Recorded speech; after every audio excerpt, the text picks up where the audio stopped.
year 2026 results conference call. My name is Julian, and I will be your conference moderator for today's call. During the presentation, all participants will be in a listen-only mode. We will be facilitating a brief question and answer session towards the end of the conference. Should you need assistance during the call, please signal a conference specialist by pressing *0. As a reminder, this conference is being recorded for replay purposes.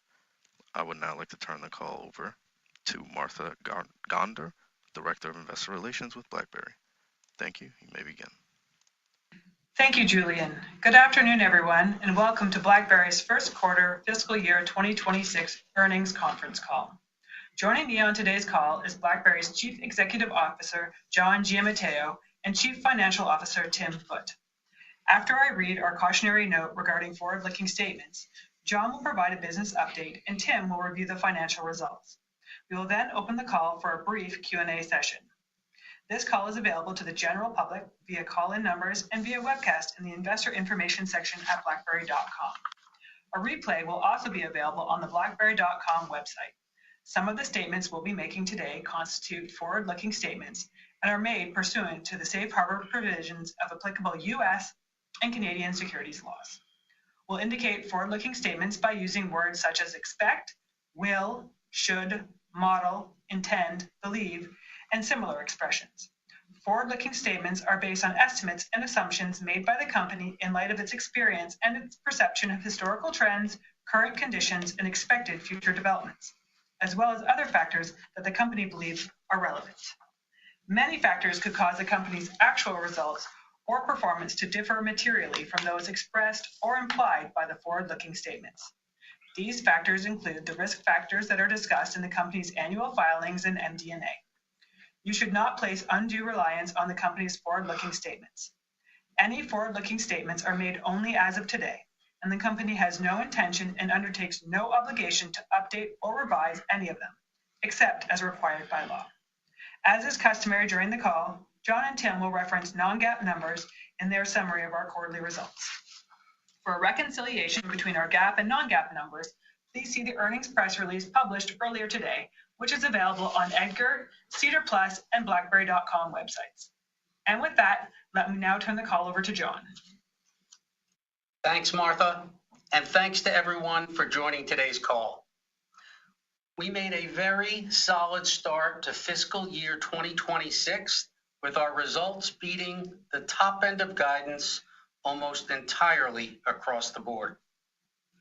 Total company revenue for the quarter was stronger than expected, beating guidance at $121.7 million.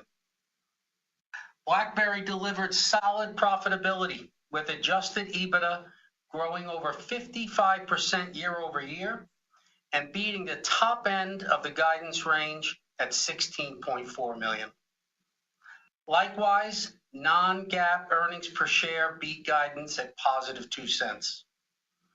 And despite seasonality in our cash flow for the first half of the year, this stronger profitability helped to deliver better than expected operating cash usage of $18 million. In May, we announced a $100 million share buyback program based on our confidence in our plan to both continue generating cash as well as driving increased shareholder value. During the quarter, we started to utilize the capital allocation optionality that this facility brings by repurchasing $10 million worth of shares. Tim will provide more details on this later in the call. I'll now give some color on how we executed at a divisional level, starting with QNX. QNX revenue for Q1 beat the upper end of our guidance range at $57.5 million. This represents 8% year-over-year growth, despite the uncertainty facing the auto market, including the impact of various tariff announcements. Royalties and development seat licenses were the main drivers of year-over-year revenue growth for the quarter, growing 9% and 23% respectively. We have a strong plan for profitable growth in QNX, capitalizing on both our market position and the multi-year secular tailwinds that are driving this business forward. As part of this, for fiscal year 26, we have two key strategies that we believe will help drive future growth. These are to both increase diversification of the business beyond automotive into adjacent verticals and to increase our share of the automotive software stack by offering pre-integrated middleware as part of a vehicle platform. Starting with increasing diversification beyond automotive, we believe this has a number of benefits. First, we see a very significant addressable market in the general embedded space, which we believe could be larger than the auto opportunity. Second, although we're very diversified across auto OEMs and geographies, diversification into other markets can reduce cyclical exposures. We're targeting substantial expansion of our beachheads in robotics, industrial automation, and medical devices and equipment. Similar to automotive, these verticals are seeing significant growth in compute and safety critical software at the edge, which is where QNX really excels. With minimal adaptations to the core QNX codebase, we are able to meet the needs of customers, and therefore we see this as primarily a go-to-market task.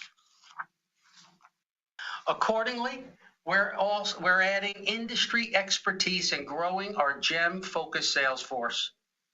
We're also working towards engaging new channel partners that will greatly increase our reach in these markets. SDP 8.0, our next generation version of the QNX operating system, is progressing well in this market, and we have a strong non-automotive mix in the pipeline.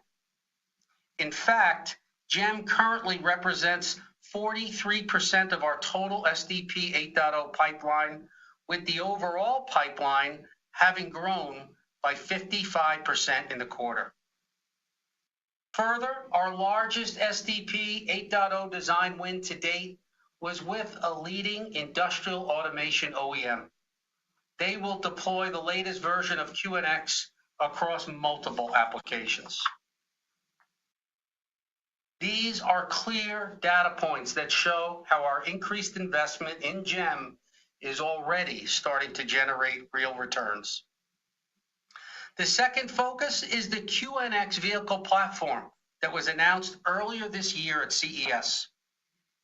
We're developing this product in response to requests from some leading OEMs who have identified the importance of focusing their teams on customer-facing applications rather than spending time on undifferentiated parts of the software stack.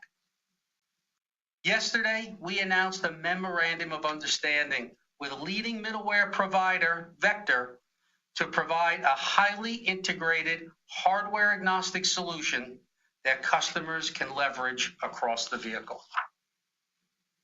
This builds on an earlier announcement with both Vector and TT Tech at CES in January.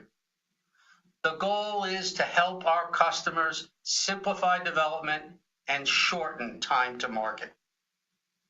We are in conversations with several OEMs for this solution and are targeting delivery of an early access version of the product this calendar year.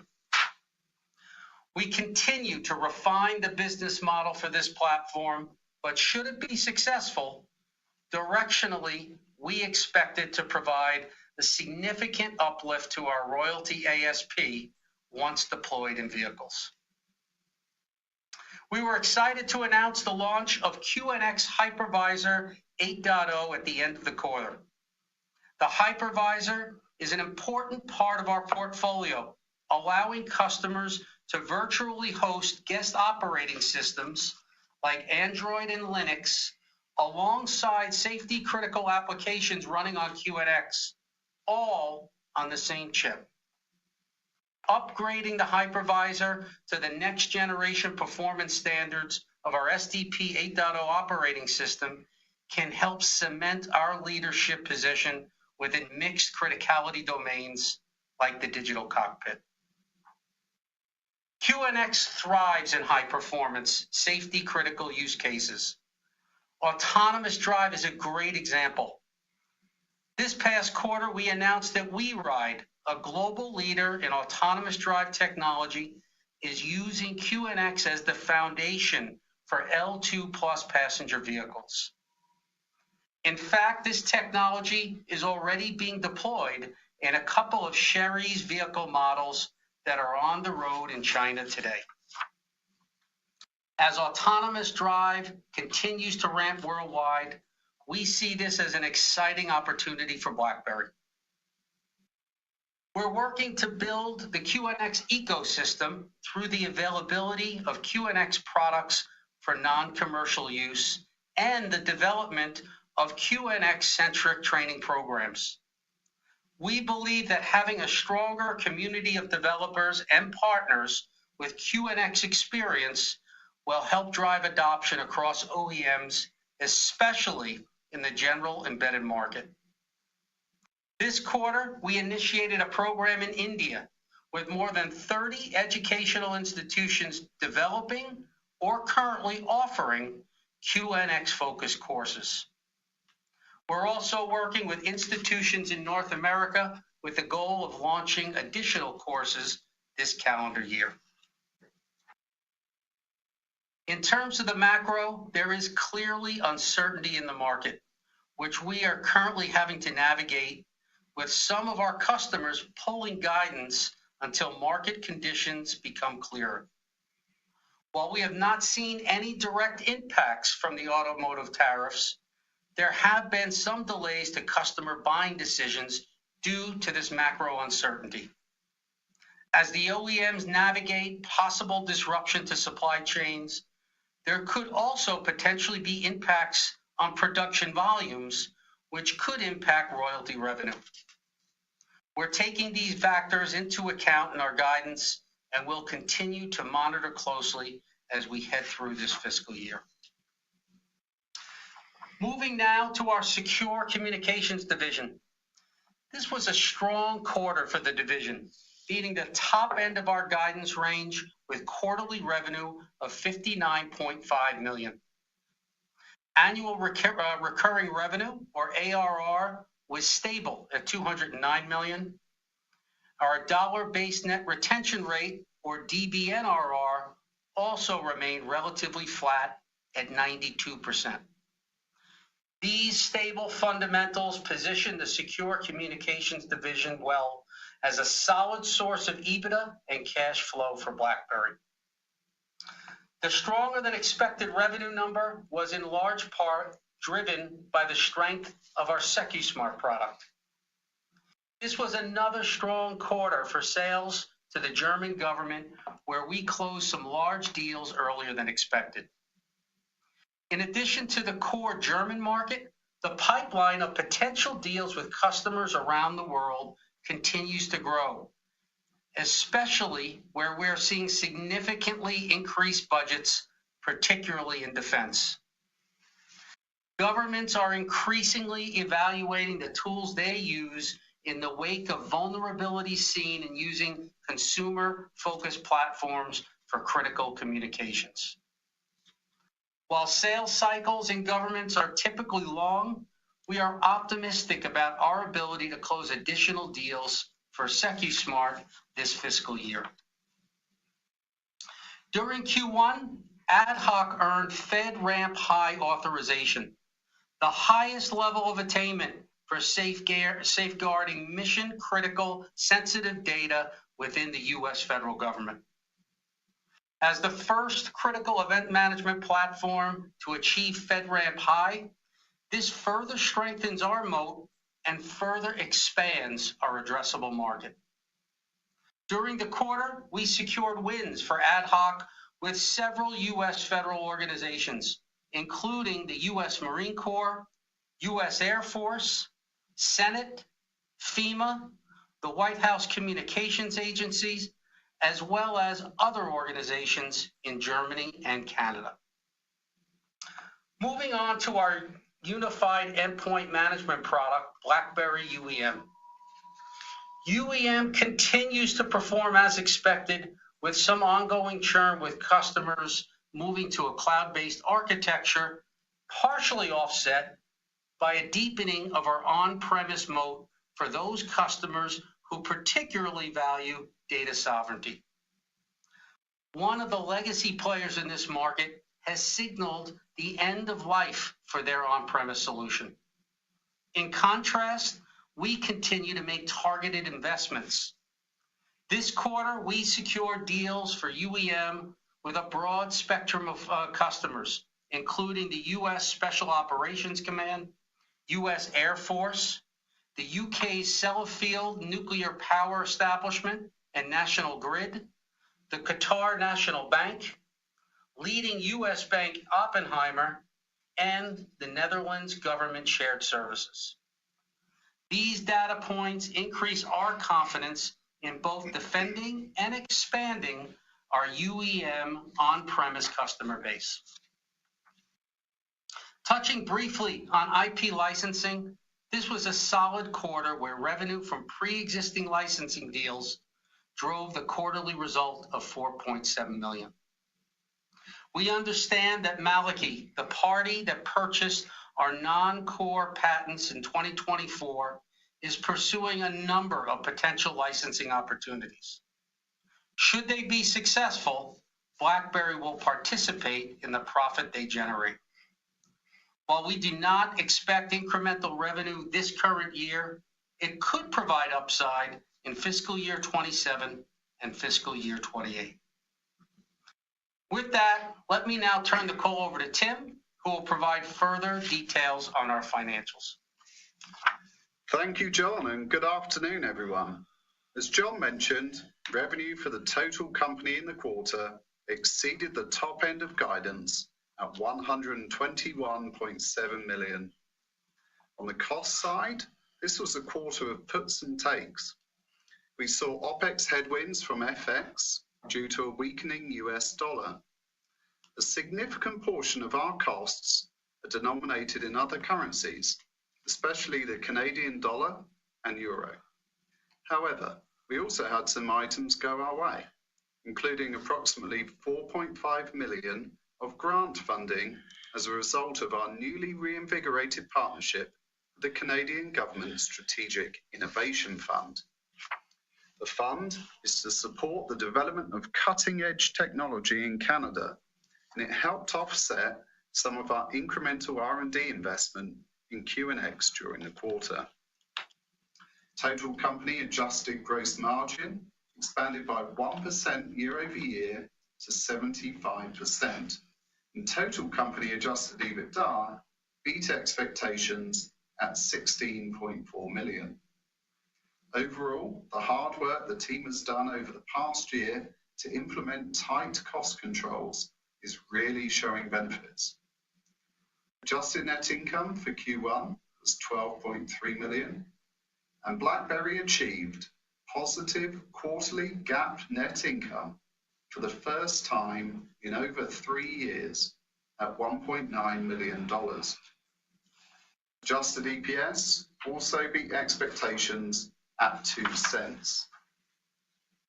QNX revenue beat the top end of the guidance range at $57.5 million. QNX gross margins were slightly down at 81%, primarily as a result of the effects of unfavorable exchange rates. Adjusted EBITDA for QNX in the quarter exceeded the top end of guidance at $12.7 million. Revenue for secure communications exceeded the top end of guidance in the quarter at $59.5 million, primarily as a result of strong performance from SecuSmart. This higher than expected revenue helped drive sequential and year-over-year gross margin expansion in Q1 to 70%. Leverage in the secure communications model helped the division to exceed expectations for adjusted EBITDA at $9.6 million. Finally, our licensing division delivered revenue of $4.7 million, and adjusted EBITDA of 3.8 million, both slightly below expectations due to lower revenue from existing licensing arrangements in the quarter. Adjusted corporate operating costs, excluding amortization, came in at 9.7 million in Q1, in line with guidance. As previously outlined, Q1 is a seasonal low for cash for BlackBerry. The combination of our billings profile and timing of certain annual cash payments means that the first quarter is always a burn quarter. That said, cash used by operations was better than guidance with the usage of 18 million. This includes approximately 11 million of cash relating to restructuring costs, including 6 million of employee severance and 5 million for lease payments for properties that we have exited. We expect the cash commitments for these leases to reduce as the fiscal year goes on. In addition to cash used by operations, we returned 10 million to shareholders as part of the share buyback program. Therefore, total cash and investments decreased by 28 million during the quarter to 382 million, which remains almost $100 million better than this time last year when the number was 283 million. As John mentioned, we received approval for a share buyback program during the quarter. The program allows for the repurchase of up to $100 million of shares, or approximately 4.7% of the number outstanding at the time of approval. I'm pleased to report that we took solid first steps in this program and repurchased approximately $10 million or 2.6 million shares at an average price per share of $3.89 before the quiet period commenced. These shares have been subsequently cancelled. These actions illustrate our belief that BlackBerry shares are undervalued and that we have a strong plan to continue to generate cash on an annual basis. While we are not obliged to repurchase shares, the program will continue to provide capital allocation optionality as we continue through the rest of the year, allowing for further repurchases if the conditions are favourable. Turning now to financial outlook for the second fiscal quarter and the full fiscal year. Overall, we are not getting carried away with what was a better than expected first quarter. While we are of course very pleased to have beaten expectations almost across the board, we don't expect the remainder of the year to look very different to how it did 90 days ago. We are taking a prudent position for QNX in Q2, given that any slowdown in production volumes in the first calendar quarter as a result of recent tariff changes are likely to impact Q2 royalty revenues. We're also allowing for elongated buying decisions for new design wins, especially newer products like QNX Cabin. As a result, we expect revenue for QNX in Q2 to be in the range of $55 to $60 million, and for adjusted EBITDA to be in the range of 10 to 13 million. Despite the uncertainty in the market, we continue to hold our full year revenue guidance range at 250 to 270 million and adjusted EBITDA between 55 and 60 million. For secure communications, we are optimistic around the pipeline of opportunities we see for the division. We expect revenue for Q2 to be in the range of 54 to 59 million, and for adjusted EBITDA to be between 3 and 6 million. We performed better than expected in Q1, primarily due to closing some large SecuSmart deals earlier than expected. We see those deals being replaced in later quarters by an increased pipeline of opportunities. Therefore, we are raising our full year revenue guidance by 4 million, such that the range is now 234 to 244 million, and for adjusted EBITDA to be between 37 and 47 million, or 16 to 19%. For licensing, we reiterate our guidance for revenue to be approximately 6 million and adjusted EBITDA to be approximately 5 million per quarter. For the full fiscal year, we're holding guidance for 24 million of revenue and adjusted EBITDA of approximately 20 million. We continue to expect adjusted corporate OPEX, excluding amortization, to be approximately 10 million a quarter, or 40 million for the full fiscal year. At the total company level, we expect revenue for Q2 to be in the range of 115 to 125 million, and adjusted EBITDA to be between 8 and 14 million. Given the increased guidance for both secure communications revenue and adjusted EBITDA, we are raising guidance for the total company as well. For the full fiscal year 2026, we now expect total company revenue to be between 508 and 538 million, and adjusted EBITDA to be in the range of 72 to 87 million.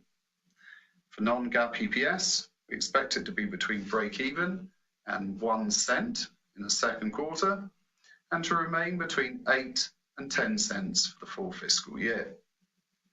As mentioned during the Q4 earnings announcement, we expected the first half of fiscal 26 to be lower than the second half of the year for cash flow as a result of the billings and payments profile, including a number of one-time factors that will drop off as we get further into the year.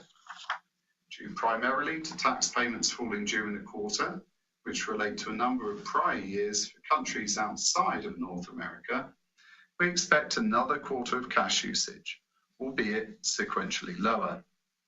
We expect an operating cash usage for Q2 in the range of 5 to 15 million. But, as before, we still expect BlackBerry to be operating cash flow positive for the full fiscal year, generating approximately 35 million, which is in addition to the second tranche of cash from Arctic Wolf relating to the sale of Cylance. With that, let me now turn the call back to John. Thanks for the summary, Tim.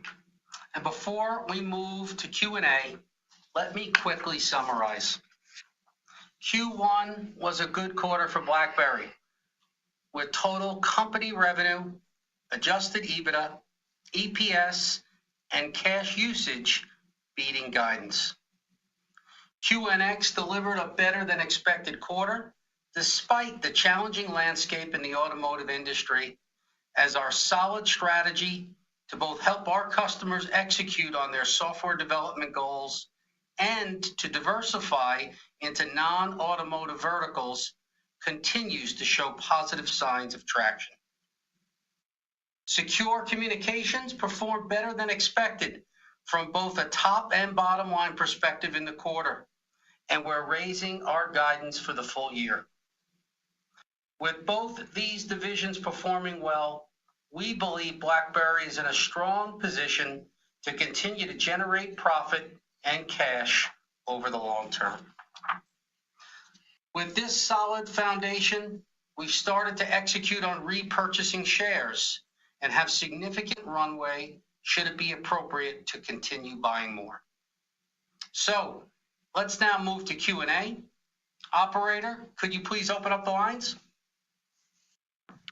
Thank you. We'll now begin the question and answer session. To ask a question, please press star 1 on your telephone keypad. Please make sure your line is unmuted. Again, that is star 1. We'll pause for just a moment to allow everyone an opportunity to signal for questions. We request that you limit yourself to 1 question and 1 follow-up.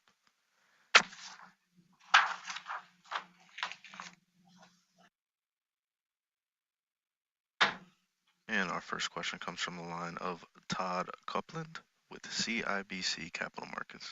Please proceed with your question. Hey, Todd. Yeah. How you doing? I'm doing great.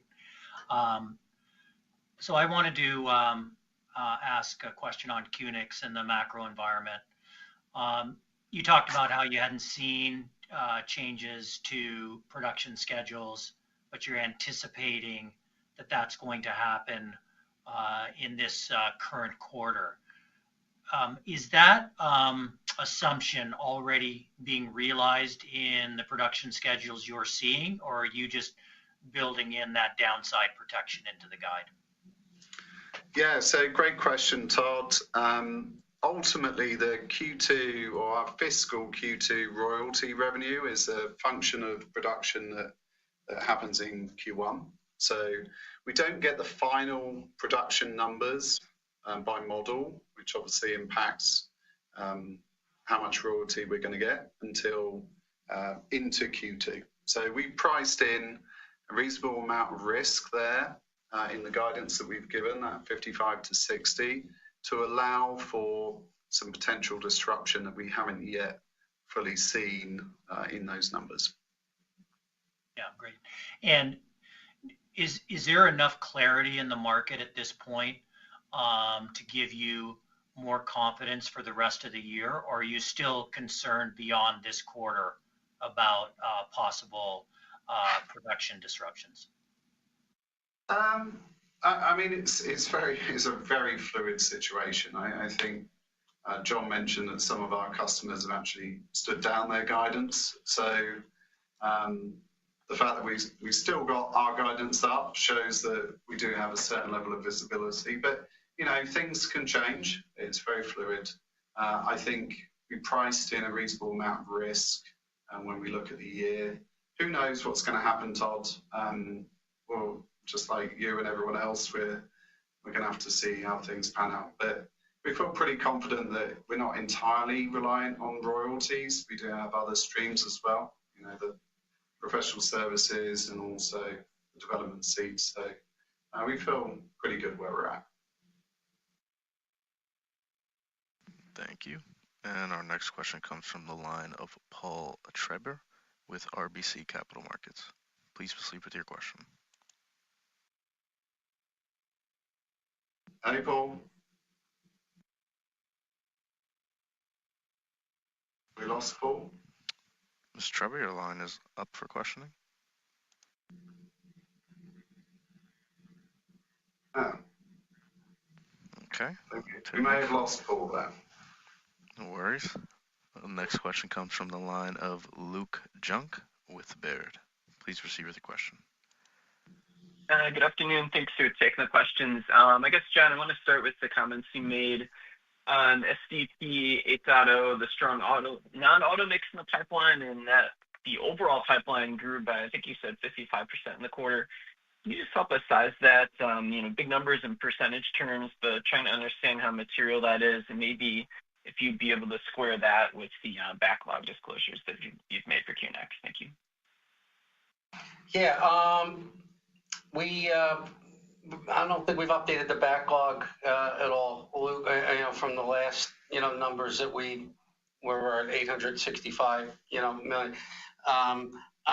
Without getting into the granularity of the size of the dollar size of SDP 8.0, I could tell you it is, one of the hottest products where we're getting the most interest and the most demand.